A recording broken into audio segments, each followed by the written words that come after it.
Hello everyone and welcome to this Adobe Spark resource. This is being made particularly for those of you studying the University of Greenwich module, Nurse 1561 and 1562. We've probably met before, so you'll know that I'm David Evans. I'm Professor in Sexualities and Genders, Health and Wellbeing. This particular session is under the umbrella term of Transition and Adaptation in Contemporary Society.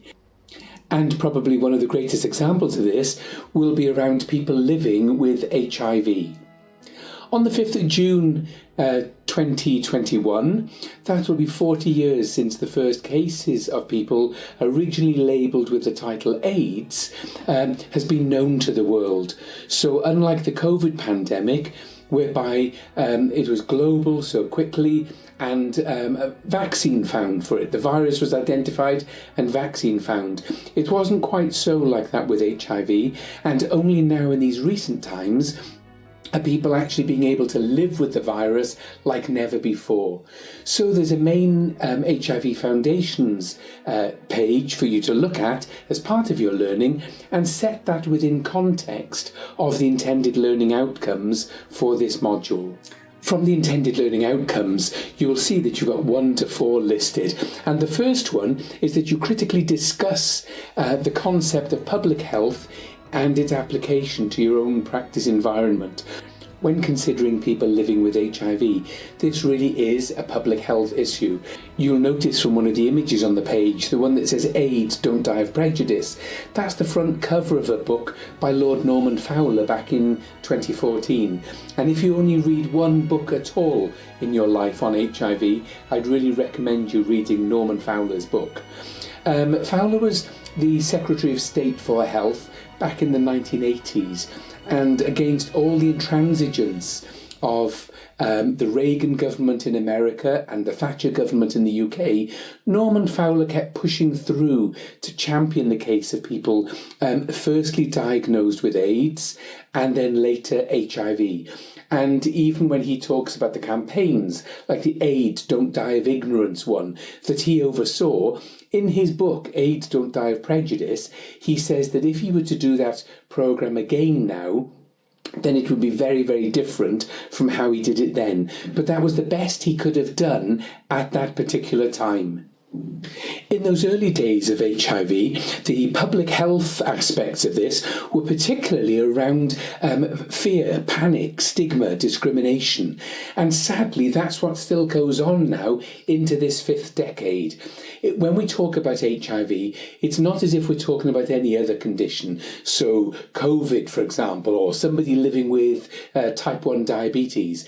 We're not just talking about medical conditions, but this condition in itself tapped into lots of underlying prejudice, stigma and discrimination in various parts of the world, in cultures, in traditional beliefs, in religions, in societies, between males and females, straight and gay. There were so many different ways in which prejudice, stigma and discrimination underpinned the discovery of the new condition.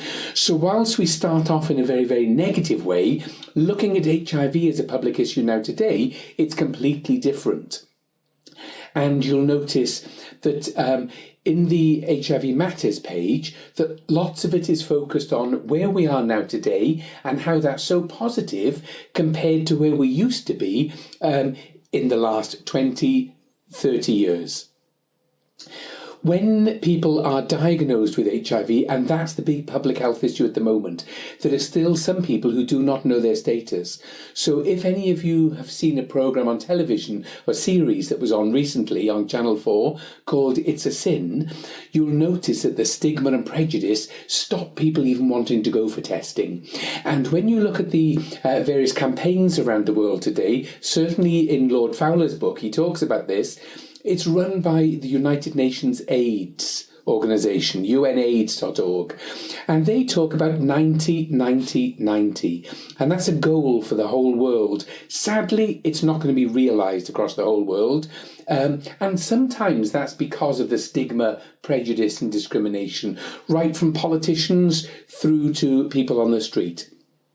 But the 90-90-90 refers to get 90% of people living with HIV tested. If 90% of those testing positive are started on the medications immediately, then 90% of those achieving undetectable viral loads as soon as possible means that once they become undetectable, it's not possible for them to pass the virus on. So the abbreviation for that is U equals U. Undetectable equals uninfectious. Now, we couldn't have even dreamt of that back in the 1980s. So this is a very, very big change that's happened here. So for public health dimensions of the work that you're studying, one of the great things you can do is to raise the public's awareness about this. Now, especially with programs like It's a Sin, right across the UK, there's been a massive upsurge in people going for HIV testing. That's great, but we've got to keep that momentum going. So it still is a real big public health issue, not just from the health dimensions, but still the prejudice, stigma, and discrimination. Your second intended learning outcome talks about investigating the factors which contribute to the health of individuals and communities. Well, work through the main HIV Matters page, and you'll see how HIV affects a person's immune system, what it does to them, and now, fortunately, what all the medications do. But there's another page on here. I've put a few buttons in for extra links if you've got the time and if you want to look at them. And one of them is called HIV Patient Pathways of Care. Because here in the UK, because most people living with HIV are tested, they know their status and therefore they start on the medication. But there is still a problem, and especially in certain parts of London, there's still a problem with people who are referred to as late presenters. And typically the biggest groups of these would be black, sub-Saharan, heterosexual African males. Now that's the biggest group. And there are others as well. But that's one of the groups that you might see at some of the hospitals in London where they still have HIV wards, and they've been called late presenters because they've either chosen not to be HIV tested or for whatever reason, it might not have been their own decision, but they have not been tested. And therefore, as their immune systems go down and down and down, and they develop more and more different illnesses, when they develop a certain illness that would be an AIDS-defining illness, then they're taken into hospital and they're told, right, the illness you've got and the underlying HIV infection means this is now an AIDS-defining illness. So that's what's referred to as late presenters. So again, that is a public health issue. The more we raise awareness and the more we enable people to be tested, the greater that's going to be. A few years ago, I examined a PhD thesis, and the researcher had been looking at stigma that prevents black sub-Saharan African people in the centre of England going for sexual health and HIV services.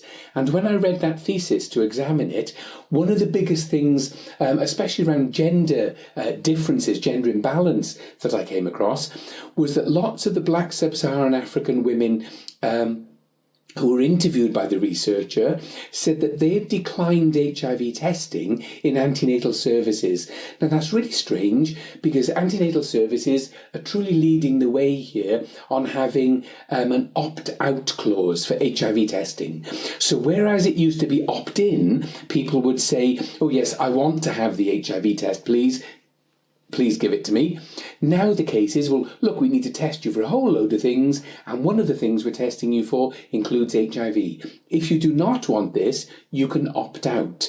And what the researcher found in the centre of England, where he was doing his research, was the biggest group of people who were opting out of HIV testing happened to be black, sub-Saharan African women. And when he was asking them why they opted out, lots of it was because of cultural and especially patriarchal, male over female, patriarchal relations. Lots of the women would say things like, well, we're not allowed to have any sort of medical treatment or tests without our husband's permission. So it means they would have to ask for their permission. Or then some of them might say, well, if I come back as being HIV positive, and if I have to keep going for tests or for medication or go to support groups or something, I can't do that without my husband's permission. That was a particular problem as well. And another problem was that some of them were saying, well, look, when I married my husband, I was a virgin. So if I got HIV now, only he could have given it to me. But how would I start that conversation with him? So even when you look at London, wherever your field of practice is, look at the different cultures, faith communities, religious beliefs, even the historical approaches to HIV. So the programme It's a Sin really brought up for so many people that those of us who lived through the 80s would have had the 80s knowledge. So the fear, the panic, the discrimination that happened then. Lots of young people today have barely even heard of HIV.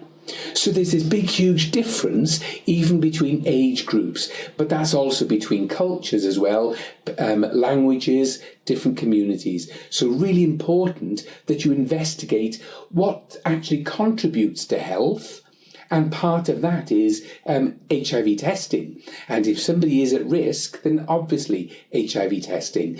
But if for whatever reason there are barriers to that, then those barriers need to be examined and explored too. Your third intended learning outcome is to evaluate the relevance of national health priorities from a local perspective. Now, if you just Google PHE, Public Health England, sexual health profiles, when you go down to that page, it'll show you the statistics for people who have been tested and living with HIV, and you can actually click different buttons on there, and you can compare your town or borough with maybe the next one, or with London as a whole, or with the whole of England. So it's worth looking at the different areas and seeing how some have got higher statistics than others, or so is it a case that people aren't being tested, or is it a case that more people have migrated to that place because of better centres of excellence for treatment? So it's worth looking at the relevance of the various health promotion initiatives. But when you're talking health promotion initiatives, even thinking of relationship and sex education in schools. Now, it's meant to be compulsory in state schools right across England now. But certainly when I work with year one student nurses, for example, say lots of them are 18-year-olds, so they're just out of school. If I ask them what they did on sexual health, it still really varies from school to school. And when I ask them about HIV issues, again, completely variable. Some know little bits about it, others know nothing at all. And that's one of the problems around HIV, are the myths and the errors. So especially for lots of young people, they've heard that there are some sort of treatments. They've heard that people aren't dying like they used to on the series It's a Sin, and because they don't hear about people dying now, they think it's all gone away. Well, of course it hasn't, and it's very different all across the world. So have a look at unaids.org and explore some of the ways in which it is different across the world, but the world lives here in the UK with us. The world is here in London. So it could be that you've got people from other parts of the world, and because of their understanding of HIV from wherever they're from, maybe they can't even talk about it. So really, from the point of view of national health promotion strategies and priorities, that's really important. In England, the latest it's below a strategy. It's called the Framework for Sexual Health Promotion, and that was part of the Department of Health in 2013. So you can check out that document and see how that relates as a health promotion strategy. Your fourth objective is to critically reflect on the impact of values, beliefs, and ethical perspectives of public health, and how they may impact on community nursing practice. That really is important.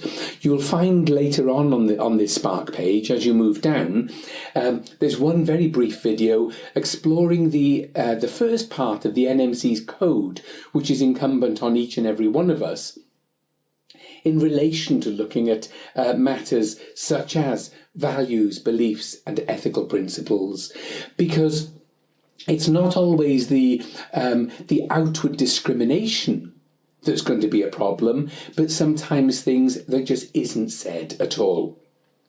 Or it could be that HIV is taken out of complete context from a person's life. Hopefully you've noticed that the terminology I'm using is to do with people or persons living with HIV. And again, some people would say try not even to abbreviate that. So PWL HIV. Try not to do that. Remember, these are people. Okay? So just like personally, I hate the idea of calling certain toilets disabled toilets. Presumably, there's nothing wrong with the toilet. It flushes well, it works well. There's nothing wrong with the toilet. But it's a toilet which is accessible. Okay, so it's not a disabled toilet. Or supposing you say that you're working with diabetic patients or epileptic patients. Try to see the person first, not the label. Okay, that's really, really important. And especially around HIV client care, where so many people may automatically expect that others are going to be prejudiced against them. Even now in this time of COVID, there were big, huge issues around when would people with HIV be called up for vaccination against COVID? And what about those that haven't even disclosed their HIV status to their own GP practice? And that brought up whole new issues as well. And you may ask, well, why wouldn't they disclose to their GP practice? Because if the GP practice is prescribing the medication for certain conditions, they need to know what other things they're on. Yes, in an ideal world, of course. But what you have to do here is to critically reflect on the impact of so many of these different beliefs and ethical lifeways that have sometimes been hostile to people living with HIV. Okay, that's enough from me. I hope you're going to work through this now. As you go down the page, click the button for the HIV Matters, Foundations for Practice, and as I say, if you go on further down the page, you'll see there's loads of other stuff as well. Okay, so we'll be meeting soon online, and we'll do it as a workshop. So I'll try not to talk too much, but leave it over to yourselves. So work through that HIV Matters page, and that's what we'll build the workshop on. So any questions or concerns or anything you want clarifying from those HIV Matters, that's what we can do in your workshop. Okay, and I hope you enjoy the rest of this resource. Thanks for listening. Bye bye.